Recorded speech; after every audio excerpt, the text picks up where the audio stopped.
Shalom fidèles auditeurs monde entier, bienvenue encore sur votre chaîne YouTube d'exhortation habituelle Exode TV. Vous êtes éparpillés ça et là dans le monde entier que nous regardez. Nous vous souhaitons encore la bienvenue. Le Seigneur nous a encore fait grâce d'avoir une nouvelle dispensation aujourd'hui. C'est une dispensation qui va beaucoup toucher à la société, comment est-ce que les enfants de Dieu vivent. Nous allons parler de cela. Le Seigneur m'a mis à cœur de parler de cela. Donc nous allons parler de société aujourd'hui. Et j'aimerais poser la base pour dire que le but de toutes ces dispensations,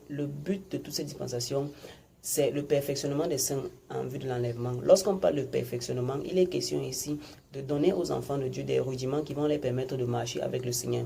Lorsque vous lisez dans le livre d'Hébreux, vous allez vous rendre compte que le peuple d'Israël n'a pas pu entrer dans la terre promise. Pourquoi? Parce que pendant le chemin, ils étaient en train d'hériter Dieu. Ils ont poussé Dieu à bout par leur manière de se comporter. Et donc, la réussite d'une destination vers laquelle nous sommes en train de nous rendre réside dans le parcours. C'est savoir se comporter avec Dieu maintenant qui va déterminer si on va arriver à la destination bien ou si on ne va pas arriver.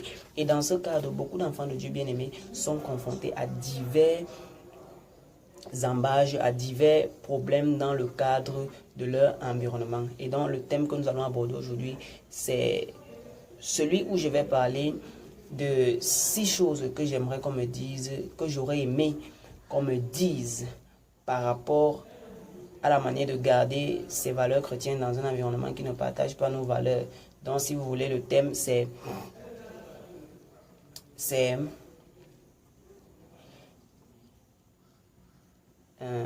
garder ses valeurs dans un environnement, garder ses valeurs chrétiennes dans un environnement qui ne partage pas mes convictions. 6 choses que j'aurais aimé qu'on me dise. Et donc, c'est mon témoignage que je vais donner. Bien aimé, lorsque je parle ici d'un environnement, du chrétien dans un environnement, il est question de traiter la question de savoir comment est-ce qu'on doit se comporter. 6 choses que j'aurais aimé savoir sur le comportement qu'on doit avoir lorsqu'on vit au milieu des païens. En fait, c'est ça.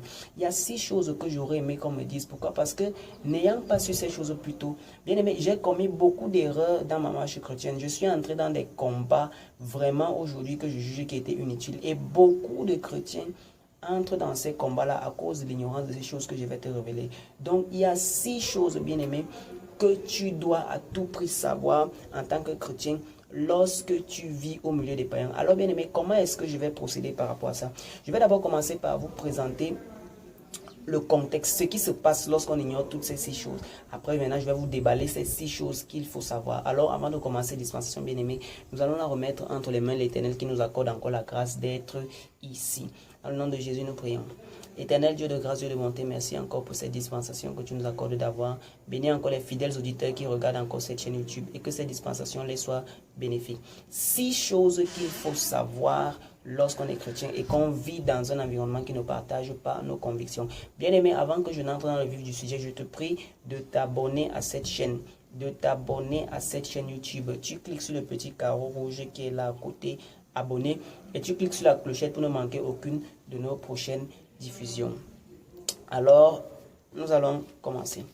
Bien aimé, vous savez, lorsque on est encore nouveau converti, on est emporté, n'est-ce pas, par un zèle. Il y a un zèle qui touche souvent les nouveaux convertis, un zèle qui la plupart du temps est mal dirigé.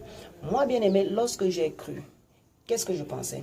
Je pensais que la marche chrétienne consistait à détester les païens, à se faire des ennemis partout, parce qu'on a aussi certains versets bibliques qui dit que non, les gens vont nous haïr. Et du coup, je pensais qu'il fallait à tout prix que je me fasse haïr. Si c'est qu'on ne me hait pas, c'est que je n'ai pas un problème avec un païen, automatiquement, je ne suis pas encore un enfant de Dieu. En fait, je voulais légitimer ma marche chrétienne au travers des combats que je pouvais avoir avec les païens. Et c'est dans cette mentalité-là que beaucoup de chrétiens sont en train de marcher. C'est dans cette mentalité-là que beaucoup de personnes qui ne savent pas comment se comporter dans un environnement païen sont en train de se comporter. Lorsque je parle d'un environnement païen ici, je fais référence à plusieurs cadres. On a le cadre familial, on a le cadre professionnel, c'est-à-dire que tu peux être au bureau avec tes parents, pas avec tes parents, avec tes patrons, avec tes collègues. Comment est-ce qu'il faut se comporter? Comment est-ce qu'il faut se comporter en tant que chrétien dans ce cadre-là? Tu es dans le cadre familial, tu es un enfant qui vit sur un toit familial avec des parents qui ne partagent pas tes convictions. Comment est-ce qu'il faut faire? Alors, la première chose que tu dois savoir, c'est que lorsque ces principes ne sont pas appliqués, ça peut amener à des conséquences désastreuses, si bien que la personne peut même perdre la foi. Je vais prendre le cas, peut-être dans le cadre familial. On a vu des personnes bien aimées, lorsqu'elles ont cru dans le cadre familial, elles ont cru que leur croyance devait les amener une fois à entrer dans des conflits avec leurs parents. Et c'est comme ça que tu vas voir une personne qui vient de croire en Christ, lorsqu'il arrive chez lui, il commence à mépriser peut-être ses parents qui ne partagent pas ses mêmes convictions. Il commence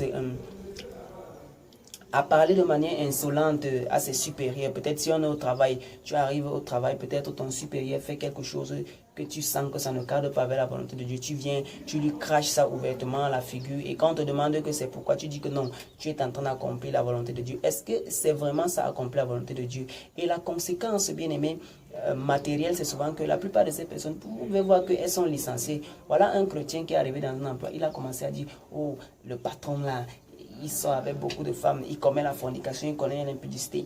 Il arrive dans le bureau du patron, il dit au patron, oh patron, tu es un impudique, le Seigneur va te juger. Il a l'enfant, le jeune, le jeune qui vient de croire arrive dans la maison de son père. Dans la maison de son père, il dit, oh papa, tu es impudique, on ne fume pas la cigarette, on ne boit pas l'alcool, machin truc. Bien aimé, ce sont des choses dans lesquelles moi j'étais. À cause de ma chrétienté, j'ai cru que je pouvais manquer de respect à mes aînés. J'ai fait cela plusieurs fois et je n'aimerais pas que tu tombes. Est-ce que c'est réellement ça, servir Dieu? Parce que c'est ce qu'on pense souvent lorsque on est encore dans l'excès de zèle. Et ça fait en sorte que beaucoup de personnes peuvent se retrouver en train d'être licenciées. Et là, on va dire non. Je suis en train de souffrir pour la gloire de Dieu. Quelle gloire de Dieu? Tu n'es pas en train de souffrir dans ce cadre-là pour la gloire de Dieu parce que tu te dis chrétien, tu es allé manquer de respect à ton papa parce que ton papa ne marche pas conformément à tes convictions. Tu es allé manquer, n'est-ce pas, de respect à ton papa. Après, maintenant, ton papa a décidé de ne plus prendre soin de toi. Ton patron a décidé de te licencier. Tu dis que tu souffres pour la gloire de Dieu. J'aimerais te dire, bien-aimé, tu n'es pas en train de souffrir pour la gloire de Dieu. Tu es en train de souffrir des souffrances liées à ton manque de sagesse, liées à ton manque de connaissances vis-à-vis de comment se comporter lorsqu'on est au milieu des païens. Je vais vous prendre le cas dans la Bible. On a le cas d'une personne dans la Bible. Regardez. David, c'est un exemple type, un exemple idéal de la qualité des rapports qu'on doit avoir lorsqu'on est dans un environnement restreint de personnes qui ne partagent pas nos convictions. Vous allez vous rendre compte, bien aimé, que David, avec ses rapports avec Saül, il n'a jamais daigné manquer de respect à Saül. Quels que soient les péchés que Saül est en train de commettre, David n'a jamais daigné manquer de respect à Saül. Vous voyez, il a eu plusieurs occasions de tuer même Saül, mais il n'a pas tué parce qu'il reconnaissait quand même que Saül était... Comment est-ce que je veux dire? Il reconnaissait quand même que Saül était une autorité qui avait été établie par Dieu. Et parce qu'il avait cette connaissance-là, il ne venait pas manquer de respect, il ne venait pas cracher des choses à la face de Saül. Non, il avait ce respect-là. Et donc, servir Dieu, être nouvellement convaincu ne signifie pas que tu vas arriver chez toi, à la maison, tu vas commencer à juger toutes les actions que tes parents sont en train de faire. Tu vas commencer à dire que non, papa, ceci n'est pas bien. Tu vas commencer à jouer les moralisateurs. Bien aimé, ça va te mettre dans des problèmes inutiles. Amen. Ici, je suis en train de parler d'une sagesse. Comment vivre? On a des personnes, bien aimées, dans la Bible qui ont vécu chez les païens et qui ont eu un bon témoignage chez les païens. Je prends seulement le cas de Joseph. Vous voyez, Joseph a habité où? En Égypte. Les Égyptiens n'étaient pas des personnes qui partageaient les mêmes convictions juives que Joseph avait. Mais Joseph, bien aimé, a su se contenir pendant son temps en Égypte. On appelle ça qu'il a fait application de la sagesse afin de pouvoir assurer son séjour en Égypte. Et c'est comme ça que par ce manque d'appliquer la sagesse là, ton séjour sur la terre devient poussé, devient trouble, devient les problèmes. Tu es dans les guerres constantes parce que tu es chrétien. Être chrétien, prêcher la vérité, prêcher la sanctification, dire la vérité ne signifie pas être en guerre avec tout le monde. Est-ce que tu comprends? Ça ne signifie pas que tu dois être en guerre avec ton parent. Tu dois manquer de respect à ton parent parce qu'il ne partage pas les mêmes convictions que toi.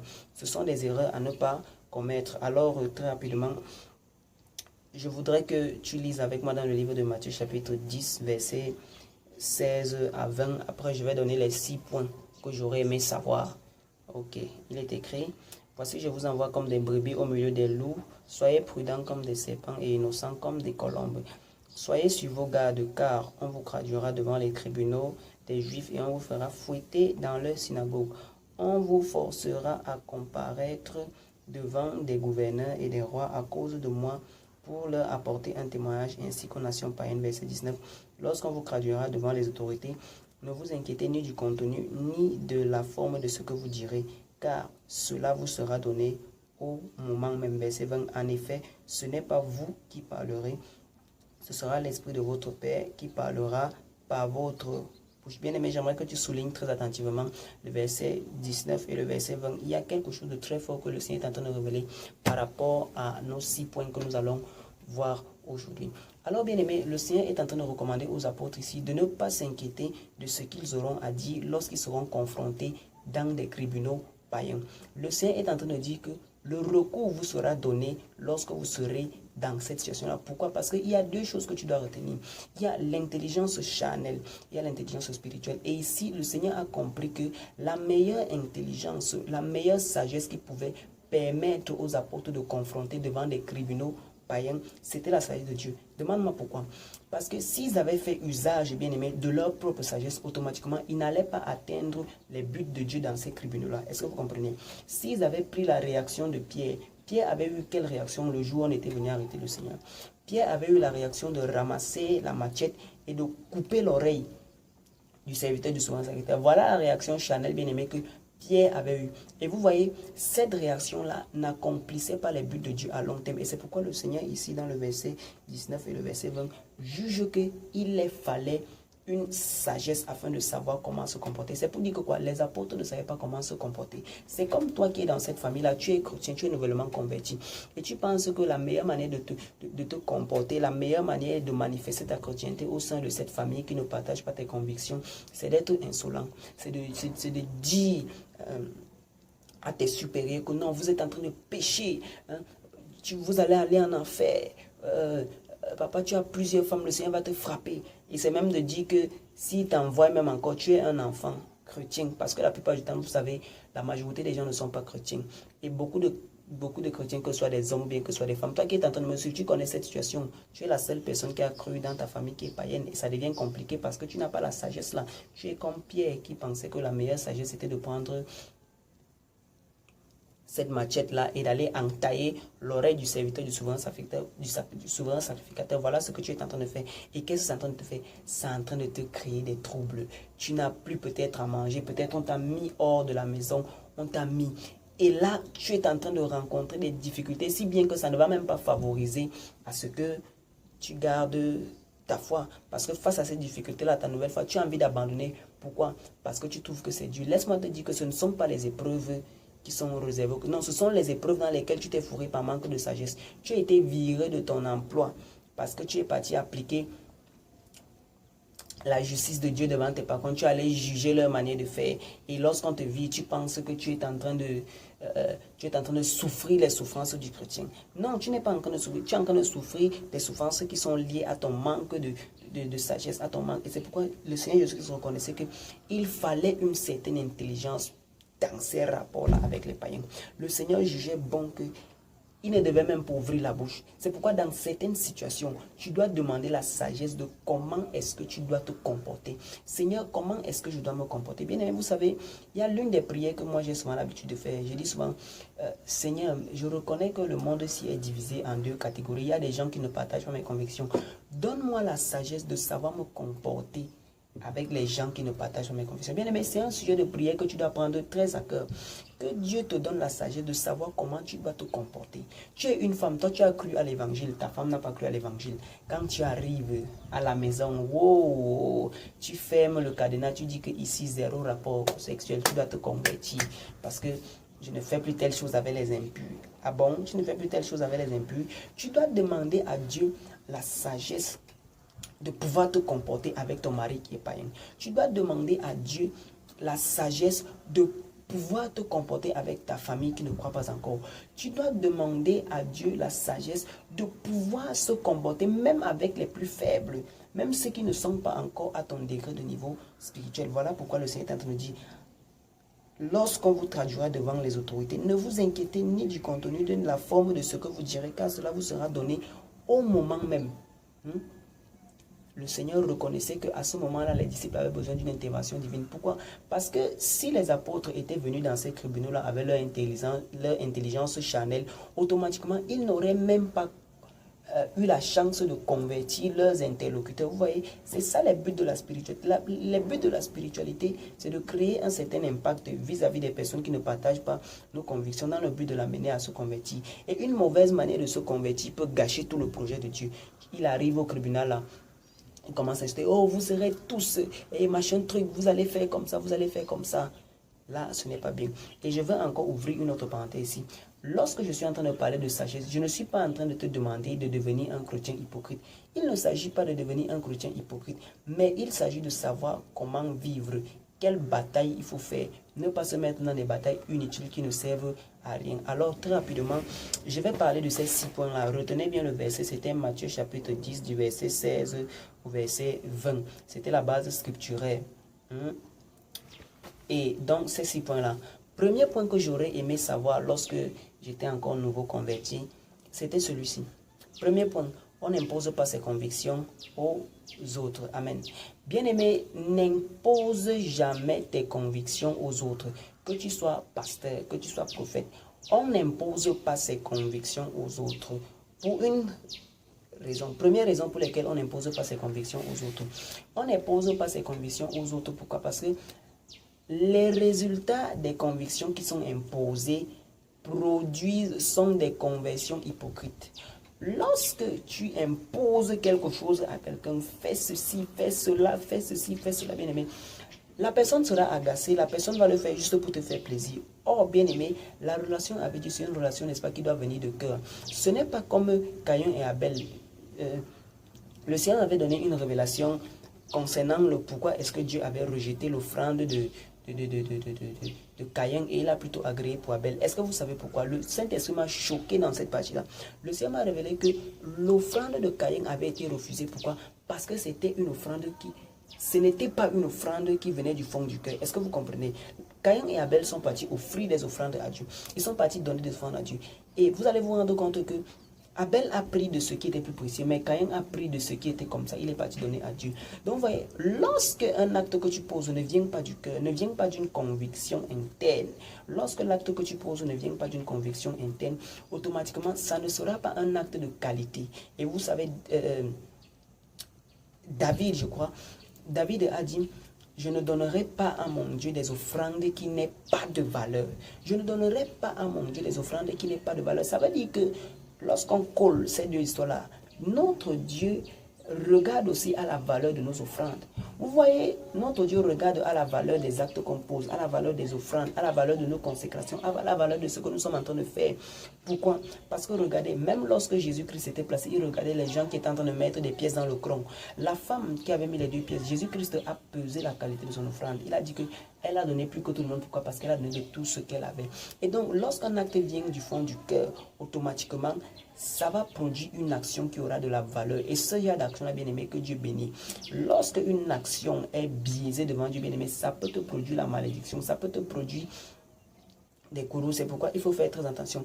On n'impose pas ses convictions aux autres. Lorsque tu imposes des convictions aux gens, tu vas créer des hypocrites. C'est pour ça, bien-aimé, lorsque même peut-être tu es un pasteur, tu es un enseignant, n'essaye pas d'imposer à tes fidèles, n'essaye pas d'imposer aux gens, tu vois un peu. Toi, je ne veux plus te voir faire ci. Toi, je ne veux plus te voir faire ci. Non. Non. Jésus-Christ a marché avec les 12 disciples. Écoutez, ayons la mentalité des bergers. Moi, je parle ici en tant que quelqu'un qui a la mentalité d'un berger. En tant que bien-aimé, quelqu'un qui est appelé à paître les troupeaux. Vous voyez, ça c'est l'onction pastorale. En tant que quelqu'un qui est appelé à paître le troupeau. Lorsque Jésus-Christ a appelé les disciples, il a dit, lorsqu'il était déjà sur le point de partir, il a dit, lorsque le consolateur viendra, sera venu, il vous enseignera les choses profondes que vous ne pouvez pas encore comprendre parce que je m'en vais au Père. Il vous enseignera des choses profondes. Ça veut dire que Jésus-Christ lui-même, il savait que on évolue dans la marche chrétienne au fur et à mesure des choses qu'on comprend. Plus on comprend, plus on est appelé à évoluer. Plus on comprend des choses, plus on est appelé à évoluer. Ça veut dire qu'il y a une certaine progression. Il y a une certaine progression, bien aimé, dans dans la croissance spirituelle. Et donc, bien aimé, les choses doivent se faire de manière progressive. Plus la conviction vient, plus on amène. Bien aimé, moi, par exemple, dans mon cas, je prends mon cas simple. Je suis très sceptique lorsqu'une chose m'est imposée. Vous voyez, lorsque moi on m'impose quelque chose, ça c'est dans mon anatomie, c'est-à-dire que j'ai pris le temps de m'étudier. Je ne suis pas en train de dire que c'est un bon comportement, bien que c'est un mauvais comportement. Non, ce n'est pas là le débat. Le débat, je suis en train de vous expliquer quelque chose que j'ai constaté dans mon propre comportement et le Seigneur va m'aider. J'ai constaté, bien aimé, que je suis plus amené à faire quelque chose lorsque j'ai réellement une conviction interne. Est-ce que vous comprenez? Que quand ça m'est imposé. Vous allez voir, c'est pour ça que j'ai souvent l'habitude de dire qu'il y a plusieurs choses qu'on me disait avant que je ne faisais pas. Et les gens me considéraient peut-être comme un païen, comme un antichrist, que je ne faisais pas. Mais quand le temps est venu, Dieu m'a fait comprendre. Vous voyez, je suis plus amené à faire quelque chose que j'ai compris. Vous voyez, dans mon anatomie, quelque chose que je conçois, que je comprends bien et donc j'ai la conviction, je suis plus amené à le faire que de quand on m'impose. Vous voyez, lorsqu'on était encore à l'époque, les parents nous disaient que non, il faut étudier, il faut lire vos cahiers. Parfois, le parent t'imposait même de lire ton cahier, d'aller étudier. Toi, tu ne trouvais même pas la raison d'étudier. Tu ne trouvais pas la raison de lire ton cahier. Et c'était toujours la course, le parent derrière toi. Vous voyez? Mais lorsque le temps est venu où j'ai compris que non, il faut que je prenne au sérieux mes études, parce que, il fut un temps bien aimé, on devait m'imposer de prier. La prière, le passé, la prière, il faut prier. Tel, tu ne pries pas. Tel, tu ne fais pas ceci. Et bien aimé, plus on parlait, plus moi je ne comprenais même pas. Mais bien aimé, quand le Seigneur m'a amené une certaine dimension, j'ai commencé à comprendre réellement les valeurs et les buts, bien aimés, les valeurs, les impacts qu'il y a dans la prière. J'ai été amené plus à prier. Lorsque j'ai compris, bien aimé, les buts et les impacts qu'il y a dans la sanctification, j'ai été amené à plus me sanctifier. Donc quand tu comprends les enjeux d'un acte que tu dois poser, c'est là où on commence, n'est-ce pas, à réellement avoir le courage de le faire. Donc, première règle, on n'impose pas ses convictions aux autres. Pourquoi? Parce que ça va produire des conversions hypocrites. Les gens vont faire ça pourquoi? Parce qu'ils auront peur de toi. Hein, papa? Ça ne sert à rien. Papa, ça ne sert à rien. Peut-être tu es un père de famille. Ça ne sert à rien que devant toi, les gens fassent comme s'ils sont pieux. Mais derrière, en fait, ils s'en foutent de l'ensemble des valeurs que tu les enseignes. Vous voyez? Là, vraiment, tu n'auras rien fait. Mais le mieux, c'est d'amener les gens plutôt à comprendre. Hein? D'amener les gens plutôt à comprendre. Donc, on n'impose pas. Arrête cette mentalité-là où tu arrives dans ta famille, tu essaies d'imposer ceci, tu essaies d'imposer cela. Bien aimé, lorsque ce que moi je faisais particulièrement, j'imposais mes croyances à tout le monde. Si c'est que tu ne partageais pas mes convictions, je coupais les ponts avec toi. C'était comme ça que et je pensais que c'était ça la justice. Il y a beaucoup de choses que j'ai fait comme ça. Je pouvais dire à tel que je ne veux plus te voir avec la musique mondaine. Je ne veux plus te voir habillé étant sexy. Je pouvais faire ça. Hein? Mais les gens là ne partagent même pas mes mêmes convictions, vous voyez. Donc ce sont des erreurs à ne pas commettre. Il y a beaucoup de choses à dire. On n'impose pas ses convictions aux autres. Donc arrête ça. Arrête. Si tu peux faire quelque chose, bien aimé, c'est d'amener les gens avec sagesse à comprendre. Parce que nous sommes appelés à évangéliser. C'est d'amener les gens avec sagesse à comprendre les impacts de leurs conditions. Est-ce que tu vois? À comprendre les impacts. Par exemple, si tu viens devant quelqu'un qui est en train de forniquer, il vit dans la fornication, je dis que mon frère, l'enfer est ton partage. Répands-toi. Ton but, c'est de gagner l'âme. Qu'est-ce que tu auras fait? Tu dis ça à ton père. D'abord, c'est d'abord un manque de respect de parler comme ça. C'est un manque de respect d'abord de parler comme ça. C'est pourquoi il faut employer des sagesses. Hein? On n'impose pas. Donc, enlève la mentalité d'imposer aux gens. Que ce soit dans n'importe quel domaine de la vie, bien aimé, n'impose rien. Hein? Même si c'est en amour, n'impose rien. Ne demande pas à une femme d'avoir de l'affection pour toi. Ça sera une affection mécanique. Et les choses mécaniques ne durent jamais. Hein? Ne demande pas à une femme, j'aime quand tu me fais ceci, j'aime quand tu me fais ça. Tu as ton mari, j'aime quand tu me fais... Amène-le à être convaincu plutôt. Tu vois? Amène-le à être convaincu. Et les plus bonnes choses sont celles qui viennent naturellement. C'est-à-dire que naturellement.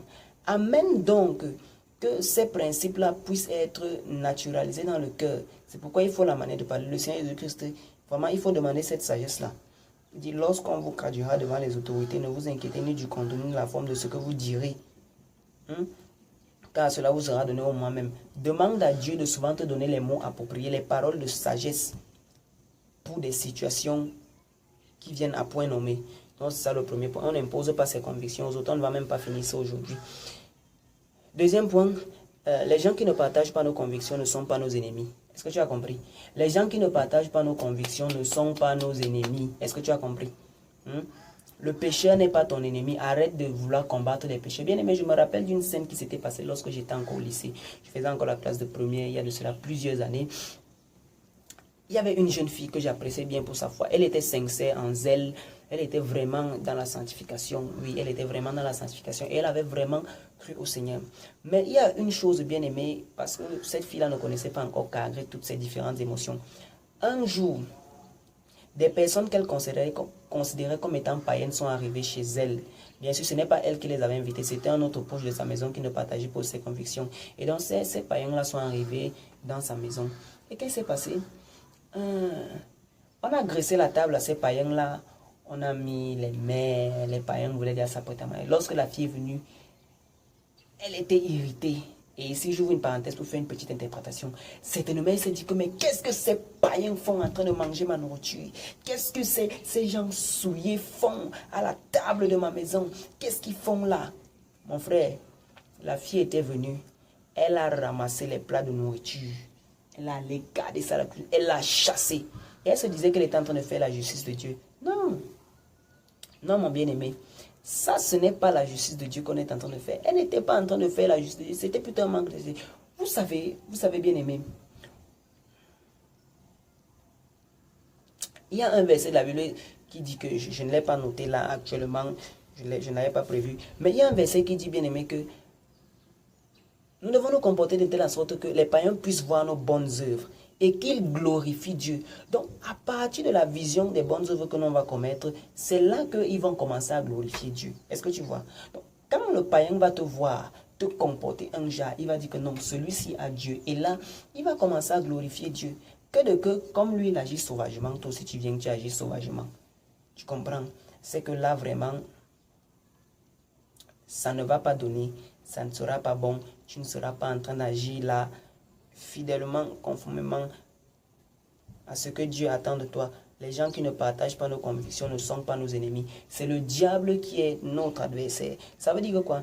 Si tu remarques un sale comportement dans la vie d'une personne, tu dois plutôt prier parce que je vous assure que, bien aimé, chaque comportement est la résultante d'une entité spirituelle qui vit dans le corps. Vous allez voir, il y a des gens qui sont amenés à mentir. Est-ce que je dois détester le menteur ou bien je dois combattre l'esprit de mensonge qui est dans cette personne? Là, il faut faire très attention. Tu n'as pas besoin de manquer de respect à une personne qui t'est supérieure, ou bien à ton proche, ou bien à ton frère, ou à ta soeur, ou bien à ton patron, parce qu'il n'est pas... Il faut arrêter ça. Ça va te créer des problèmes inutiles par manque de sagesse. Donc, les gens qui ne partagent pas tes convictions ne sont pas tes ennemis. Arrête de vouloir combattre les pécheurs. Non. On convainc les pécheurs, on les amène à la repentance. Arrête de vouloir les combattre. Troisième chose que j'aurais aimé savoir. Et là, je vais déjà bientôt m'arrêter. Je pense même que c'est le dernier point qu'on va voir. Et prochainement, on va voir les 3 autres points qui restent. Troisième chose que j'aurais aimé savoir, c'est que c'est le Saint-Esprit qui convainc les gens. C'est le Saint-Esprit qui convainc les gens. Ce n'est pas à force de paroles, ce n'est pas à force d'imposer ta volonté aux gens que les gens vont forcément changer. Il faut arrêter ça. Ce n'est pas à force de jouer le policier derrière les gens que les gens vont changer. Tu comprends? Ce n'est pas à force de jouer les militaires, de jouer les infirmiers derrière les gens que les gens vont changer. C'est le Saint-Esprit qui amène les gens à la conversion. C'est le Saint-Esprit qui amène les gens à la conversion. Ce que tu dois plutôt faire, c'est d'engager le Saint-Esprit afin de convaincre les gens là. Le Seigneur Jésus-Christ a dit que lorsqu'il sera venu, il vous convaincra du péché, de la justice. Le Saint-Esprit est là pour convaincre du péché. Qu'est-ce qu'il fait? Quand tu reçois la conviction, bien-aimé, du Saint-Esprit, ton obéissance sera cimentée. Personne ne va venir déloger ça. Lorsque tu agis parce que tu as reçu la conviction du Saint-Esprit, ton obéissance sera cimentée. Personne ne va venir déloger ça. Pourquoi? Parce que tu as reçu une connaissance ferme de ce que tu es en train de faire. Mais vous allez voir, les gens bien-aimés qui sont en train d'obéir et que ce n'est pas le résultat d'une conviction, ils sont manipulables. C'est-à-dire que dès que l'offre la plus intéressante va se présenter concernant les... Ils vont changer de pan. Ils vont changer de pan. Mais une personne qui avait été convaincue, bien aimé, même si ça devient blanc, ça devient noir, il sera toujours amené à demeurer dans des convictions. C'est pourquoi, bien aimé, il faut plutôt engager le Saint-Esprit dans la vie de cette personne-là. Ton père qui ne croit pas, ce n'est pas toi qui convertis. Et même lorsque tu as fini de prêcher à quelqu'un, mon frère, et que tu vois que la personne-là ne change pas, ne commence pas à le combattre. C'est pas ça ton cas. C'est pas ça. Ce n'est pas ça ton rôle en fait. C'est le rôle du Saint-Esprit. C'est quand on prie que les gens se convertissent. J'ai souvent l'habitude de dire que ce que je suis aujourd'hui, c'est certainement le résultat d'une prière que quelqu'un a faite. Quelqu'un a fait dans l'ombre, quelqu'un a fait, je ne sais pas moi. Ça, c'est la mentalité de la maturité. En agissant ainsi, bien aimé, ça va t'éviter de te faire des gourous, de te créer certains problèmes qui sont vraiment inutiles. Donc, c'est le Saint-Esprit qui convainc. C'est le Saint-Esprit qui convainc les gens à faire des choses. Ce n'est pas toi. Arrête de jouer le policier derrière des gens. Arrête de jouer. Si tu as déjà compris un tas de choses, arrête de... Lorsque je suis en train de parler dans cette première section, je ne dis pas qu'il ne faut pas dire la vérité aux gens. Non, je ne suis pas en train... Comprends-moi bien. Je ne suis pas en train de dire qu'il ne faut pas dire la vérité aux gens. Non, il faut dire la vérité aux gens. Hein? Mon rôle, c'est de dire la vérité. Mais c'est le Saint-Esprit qui fait la suite. Donc voilà en 30 minutes les 3 premiers points que j'aurais aimé savoir. Prochainement, le temps nous a fait défaut vraiment. Prochainement, on va aborder les 3 autres points que j'aurais aimé savoir sur comment est-ce qu'il faut se comporter lorsqu'on est au milieu de personnes qui ne partagent pas nos convictions. Bien aimé, si tu as des choses ajoutées par rapport à ces 3 premières typologies, peut-être que j'aurais manqué, que le Saint-Esprit t'a indiqué, tu peux mettre cela dans les commentaires. Donc, tu peux mettre cela dans les commentaires pour dit et nous allons en parler afin, n'est-ce pas, de favoriser notre vie chrétienne ici sur la terre. C'est pourquoi, bien aimé, que le Seigneur te bénisse, toi qui as suivi cette vidéo. Je ne vais pas arrêter la vidéo, je vais d'abord prier pour les gens qui ont ce problème-là. Éternel Dieu de grâce et de bonté, commence à changer la mentalité de quelqu'un qui vit dans ce jargon-là et donne-les d'acquérir réellement la maturité dans le nom puissant de Jésus-Christ. Amen. Bien aimé, c'était votre frère Placide Roberto Ekata sur votre chaîne d'exhortation YouTube. Bien aimé, abonnez-vous sur cette chaîne, tu cliques sur abonner. C'est le carreau qui est rouge là, c'est écrit s'abonner. Tu cliques sur ça et tu cliques sur la clochette et tu likes la vidéo et tu partages afin que les autres puissent être édifiés. Shalom, shalom, à bientôt pour une prochaine émission. Bye.